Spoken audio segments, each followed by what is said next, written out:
தமிழக வெற்றி கழகத்துக்கு விசில் சின்னம் கிடைச்சது உண்மையிலேயே ரொம்ப மகிழ்ச்சி. நேத்து மதியானத்துக்கு மேல தான் அந்த சின்னம் கிடைச்சதா தெரிய வந்துச்சு. ஆனா, டிவிக்கேல இருக்கிற இளைஞர்கள், தொண்டர்கள், நிர்வாகிகள் எல்லாருமே வந்து அந்த சின்னத்த நேத்தே வந்து மக்களிடையே கொண்டு போய் சேர்க்கிறதுலேருந்து ஆரம்பிச்சுட்டாங்க வேலைய. பார்த்தீங்கன்னா, அடுத்தடுத்து பிரச்சாரத்துக்குலாம் நீங்க நேத்து பார்த்துருக்கலாம். நெறைய ஏரியாக்கள்ல இருக்கிற அந்த நிர்வாகிகள், செயலாளர்கள் பார்த்தீங்கன்னா கிளம்பிட்டாங்க. பொதுமக்கள் ஃபுல்லா அந்த விசில வந்து குடுத்து, அந்த ஒரு மகிழ்ச்சிய வெளிப்படுத்தி, இனிப்புகள் வழங்கி, ஒரு கட்சிக்கு ஒரு சின்னம் கிடைச்சதுக்கு இவ்ளோ பெருசா கொண்டாடி நம்ம எங்கேயுமே பார்த்துருக்க மாட்டோம். அவ்ளோ பெருசா வந்து இன்னைக்கு தமிழக வெற்றி கழகத்துக்கு இந்த சின்னம், குறிப்பா அந்த விசில் சின்னம் கிடைச்சதுன்றது ரொம்ப வந்து ஒரு மகிழ்ச்சியான விஷயமா இருக்கு. என்ன காரணம் அப்படின்னு நீங்க பார்த்தீங்கன்னா, நெறைய பேர் வந்து பல உருட்டுகள் சொல்லிட்டு இருக்காங்க. ஒரு பக்கம் வந்து தேர்தல் ஆணையத்தையே விலைக்கு வாங்கிட்டாரு, கையில இருக்கிற காச வச்சு அப்படின்னு சொல்லிட்டு ஒரு பக்கமும், இதெல்லாம் அவ்வளோ பெரிய விஷயம் இல்லங்க. ஆனா, இதுக்கு வந்து இன்னைக்கு டிவிகேக்காரங்க இத பயங்கரமா கொண்டாடிட்டு இருக்காங்க அப்படின்ற ஒரு விஷயமும் நம்ம பார்க்கலாம். இதுக்கு வந்து முதல்ல குறிப்பா வந்து நாம் தமிழர் தும்பிகள் என்ன சொல்ல வராங்க அப்படின்னா, அவிங்களுக்கு வந்து அந்த மைக்கு, கரும்பு விவசாயி இந்த மாரி மாத்தி மாத்தி வந்து சுயேட்சை மாதிரி ஒவ்வொரு சின்னமா வந்து குடுத்தத நம்ம பார்த்துருப்போம். ஆனா, தமிழக வெற்றி கழகத்துக்கு இந்த ஒரு சட்டமன்ற தேர்தல்ல அந்த விசில் சின்னத்த வந்து எல்லாருக்குமே குடுத்து ஒரே பொது சின்னமா அறிவிச்சு, தேர்தல் ஆணையம் உண்மையிலேயே வந்து தமிழக வெற்றி கழகத்துக்கு ஒரு நல்லது செஞ்சிருக்கு அப்படின்னே சொல்லி வரலாம். ஏன்னா சிபிஐ, ஜனநாயகன் அடுத்தடுத்த மன அழுத்தத்துல இருந்தா நம்ம வெற்றி தலைவர் விஜய் அவர்களுக்கான ஒரு இனிப்பான செய்தியா தான் இத நம்ம பார்க்குறோம்.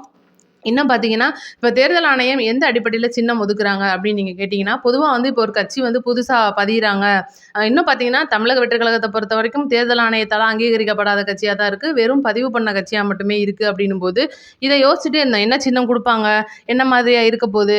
ஏன்னா சின்னம் அப்படின்னா, அது பொதுமக்களிடையே கொண்டுட்டு போய் சேர்க்கிறதுல ஒரு பெரும் பங்கா இருக்கிற ஒரு இடத்துல, இப்ப டிஎம்கே எப்படி உதயசூரியன் அப்படின்ற ஒரு சின்னம் வந்து இப்போ உங்களோட பழைய தொன்று தொட்டு வருதோ, அதே மாரி இரட்டை இலை ஏடிஎம்கே இந்த மாரி வந்து அவங்களுக்குள்ளேயே ஊறி போன ஒரு சின்னம். இப்ப டிடிவி தினகரன் எடுத்துக்கோங்க. அந்த தொப்பி சின்னத்துக்காக பயங்கரமா அந்த ரூவா நோட்லாம் மாறுனதா நெறைய நம்ம நியூஸ்லாம் பார்த்துருப்போம்.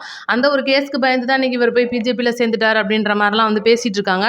அந்த ஒரு வகையில எந்த ஒரு பிரச்சனையுமே இல்லாம சுமூகமா அந்த தேர்தல் சின்னம் நம்மளுக்கு இந்த விசில் கிடைச்சிருக்கு அப்படின்றது உண்மையிலேயே ரொம்ப பெரிய மகிழ்ச்சியான விஷயமா இருக்கு. இத வந்து எந்த விதத்தில வந்து இப்ப உருட்ட ஆரம்பிக்கிறாய்ங்க அப்டின்னு பார்த்தீங்கன்னா, இந்த விசில் சின்னம் அப்டின்றது தோல்விக்கான சின்னம். இது வந்து ஆல்ரெடி வந்து பிரகாஷ்ராஜ் வந்து அவர் சுயேட்சையா நின்னு, அவர் வந்து அந்த சின்னத்த வாங்கி தோத்து போயிட்டாரு. அதனால இதெல்லாம் அவ்ளோ பெரிய மேட்டர் கிடையாது அப்டின்ற மாரி தான் சொல்றாங்க. அதாவது இது அத ஒரு எப்டி சொல்றது? ஒரு கல்லு வந்து சிலையாகிறது அந்த சிலை தெரிஞ்ச, வேலை தெரிஞ்ச வேலைக்காரன்கிட்ட தான் அது சிலையாகும். சாதாரண மக்கள்கிட்ட அந்த கல்லுன்றது கல்லாவே தான் போய் சேரும் அப்டின்றது அதுதான் உண்ம. அது மாரி பிரகாஷ் ராஜ்கிட்ட இருந்து தோத்து போன விசில் சின்னம் வந்து இன்னைக்கு தமிழக வெற்றி கழகத்துக்கு கிடைச்சிருச்சு. இவங்க மட்டும் ஜெயிச்சிருவாங்களான்ற மாரிலாம் பேசுறாங்க. அதுக்கெல்லாம் வேலை கிடையாது. விசில் எங்க வந்து சேரணுமோ அங்க வந்து சேர்ந்திருக்கு. இத தான் வந்து விஜய் அவர்களே தெளிவா சொல்லியிருப்பாரு. ஊழலை ஒழிக்கிற சின்னம், மக்களுக்கான சின்னம், கண்டிப்பா வந்து வெற்றிக்கான சின்னம் அப்படின்ற மாரிலாம் சொல்லியிருப்பாங்க.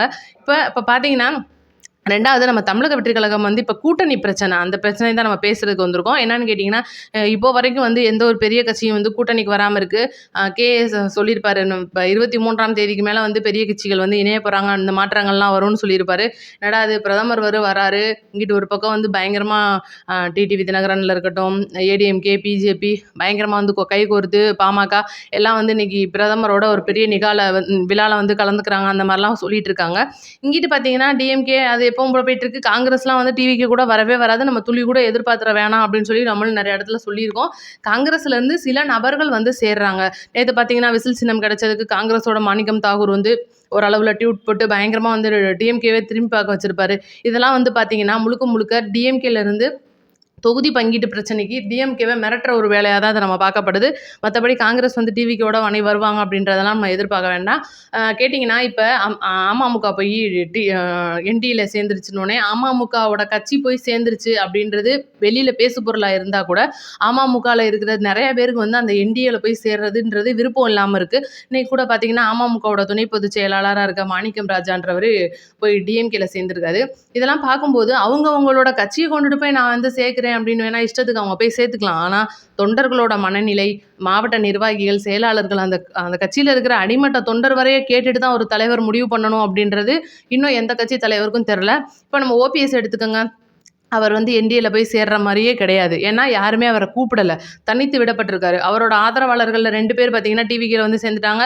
2 பேர் பார்த்தீங்கன்னா, ஒருத்தர் டிஎம்கேக்கு போயிட்டார் வைத்தியலிங்கம். குன்னம் ராமச்சந்திரன் நேத்து பார்த்தீங்கன்னா, கண்ணீர் மல்க ஒரு பேட்டி குடுத்திருப்பாரு. அதெல்லாம் பார்க்கும்போது ரொம்ப வருத்தம். ஆனா, இன்னைக்கு வந்து என்னதான் இருந்தாலும் பணத்துக்கு இந்த அரசியல்வாதிகள்லாம் என்னதான் விலைக்கு போனாங்க அப்படின்னு பார்த்தா கூட, ஜெயலலிதா அம்மா மேல வச்சிருக்கிற அந்த பற்றுன்றது கடைசி நேரத்தில கூட அவருக்கு வருது அப்படின்னும்போது ரொம்ப சந்தோஷம்.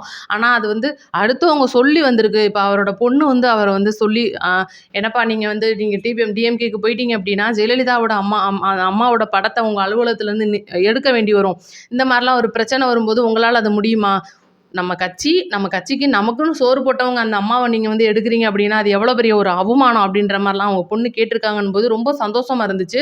பரவால்ல, அவரும் வந்து மனம் திருந்தி இப்ப பொது வாழ்விலிருந்தே போயிட்டாரு அப்படின்னு ஒரு நியூஸ்லாம் நேத்து பார்த்துருப்போம். இப்ப பார்த்தீங்கன்னா, நம்ம செங்கோட்டையன் எடுத்துக்கோங்க. அம்மா கூடவே இருந்தவரு. எம்ஜிஆர் காலத்து ஒரு செயலாளரா இருந்தவரு. எவ்வளோ தூரம் அம்மாவோட பற்றுல இருந்தா, இன்ன வரைக்கும் அவரோட அம்மா ஜெயலலிதா அம்மாவோட படத்த வந்து தன்னோட பாக்கெட்ல வச்சுக்கிட்டே இருப்பாரு. அவரோட அலுவலகத்திலேயும் ஃபோட்டோ இருக்கும். அந்த ஸ்டாச்சுலாம் வச்சிருப்பாருன்னும்போது, இங்க வந்து டிவிக்கேல எந்த ஒரு பிரச்சனையும் நீங்க உங்களோட முதல்ல இருந்த தலைவர, உங்க மனசுக்கு புடிச்ச தலைவர நீங்க எடுத்துட்டு தான் வரணும் அப்படின்ற அளவுக்குலாம் விஜய் அவர்கள் எந்த ஒரு இடத்துலயும் சொன்னதே கிடையாதுன்னு கேஎஸ் அவர்களே வந்து அருமையான பேட்டியில சொல்லியிருப்பாரு.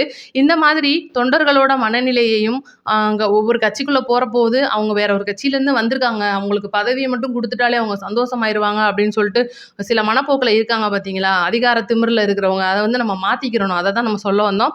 இன்னைக்கு வந்து பிரதமர் வர்றாரு. பயங்கரமா கூட்டணி கட்சிகளோட அந்த அ ஒரு பேனர்லாம் வச்சு, அந்த மதுராந்தகம் செங்கல்பட்டே பார்த்தீங்கன்னா, பயங்கர ஒரு அலப்பறையா இருக்கு. ஆனா, அது எந்த அளவுக்கு இன்னும் நியூஸ்லலாம் வரல. ஏன்னா, சாயந்தரத்துக்கு மேல தான் வர்றாருன்னும்போது, அது அவ்வளோ தூரம் பெருசா தெர்ல. இன்னைக்கு டிவிகேக்கு கிடைச்ச விசில் சின்னம் அப்படின்றது உலக அளவுல பேசப்பட்டு வந்துட்டுருக்கு. நேத்தெல்லாம் பார்த்தீங்கன்னா, கூகுள்ல சர்ச்சில்ல வந்து 30,00,000 பேருக்கு மேல 1 மணி நேரத்தில பார்த்ததுல ஒரு ரெக்கார்டே இருக்கு அப்படின்னும்போது, இது வந்து மக்கள் மனசுல ஈஸியா போய் சேர்ந்துற சின்னம். இன்னைக்கு டிவிகேல இருக்கிற இளைஞர்கள், குறிப்பா வந்து அந்த இன்ஃப்ளூயன்ஸ் நெறையா பேர் பண்ணிட்டுருக்காங்க. ஒவ்வொரு சின்ன குழந்தைங்க கையிலலாம் விசில குடுத்து, அவங்க வந்து இன்னைக்கு மக்களிடையே இந்த ஒரு சின்னத்த வந்து பரப்புறதுல முதலிடத்துல இருக்காங்கன்னும்போது, ஏழை எளிய மக்களா இருக்கட்டும், விவரம் தெரியாதவங்களா இருக்கட்டும், இப்போ ஓட்டு போடணும், விஜய் அவர்களுக்கு ஓட்டு போடணும், எந்த சின்னம்னு தெரியலையே அப்படின்னு தெரிஞ்சவங்களுக்கு கூட இவங்க போய் சொல்லிக் குடுத்து, அழகா அந்த விசில குடுத்து, அவங்களோட மனசுல அந்த சின்னத்த ஏத்தி விடுறத பார்க்கும்போது, ரொம்பவே சந்தோஷம். ரைட்ரா 26 நம்மளுக்கு கூட்டணி யாரு வந்தா என்ன, வரலாட்டின்னா என்ன? நம்மளுக்கு வந்து சின்னம் நல்ல ஒரு வெற்றி சின்னமா இருக்கு அப்படின்ற ஒரு மனப்போக்கு. தேமுதிக இன்னைக்கு வந்து பார்த்தீங்கன்னா, என்டிஏ கூட்டணி கிடையாது. என்டிஏ கூட்டணியில இல்லாம இன்னைக்கு அந்த அம்மா வந்து தனித்து விடப்பட்டிருக்காங்க. ஓபிஎஸ் மாரி இன்னும் எந்த ஒரு முடிவுமே எடுக்காம இருக்காங்களே! கேட்டா, அதிமுக வந்து இன்னைக்கு எங்களுக்கு தொகுதி பங்கீட்ல சரியா வரல. எங்களுக்கு தொகுதிய குடுத்தவங்க கிட்ட தான் நாங்க வரப்போறோம். தொகுதி பங்கீட பத்தி பேசி முடிச்சுட்டு தான் நாங்க கூட்டணிக்கு வரப்போறோம் அப்படின்ற மாரி சொல்றாங்க.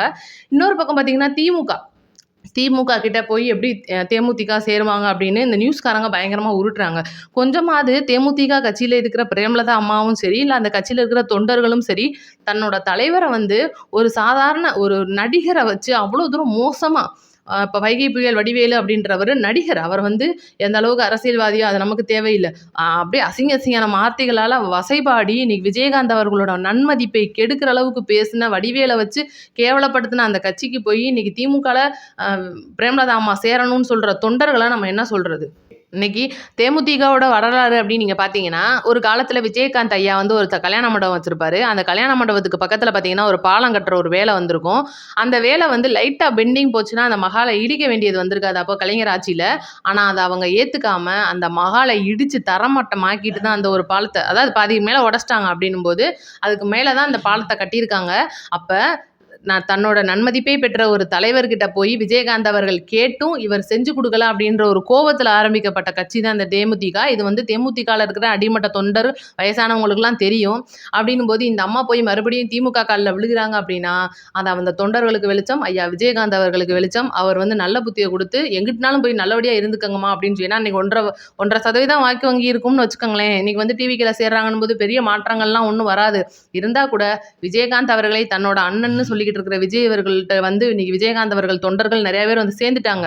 இப்ப கட்சி வந்து காப்பாத்தப்படணும் அப்படின்னா, ஏன்னா இன்னைக்கு நீங்கலாம் போய் பார்த்தீங்கன்னா, கடல்ல மூழ்குறதுக்கு சமம். நீங்க என்டிஏல போய் இன்னைக்கு தேமுதிகவா இருக்கட்டும், அதிமுகவே எல்லாம் காஞ்சு போச்சுங்கன்னு சொல்ற அளவுக்கு மோசமான நிலைமை தான் இன்னைக்கு தமிழ்நாட்டுல உருவாகிட்டு இருக்கு.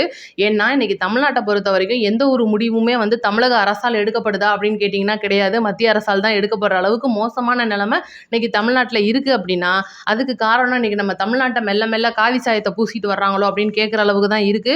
அந்த ஒரு இடத்துல போய் இன்னைக்கு சிறு சிறு கட்சிகள் சேர்றதுன்றது அந்தந்த கட்சிகளுக்கு தான் ஆபத்து. ஈஸியா நான் சனாதனம் அப்படின்னு கொண்டு வரேன்னு தமிழக மக்கள ஒழிக்க பார்க்குறாங்க.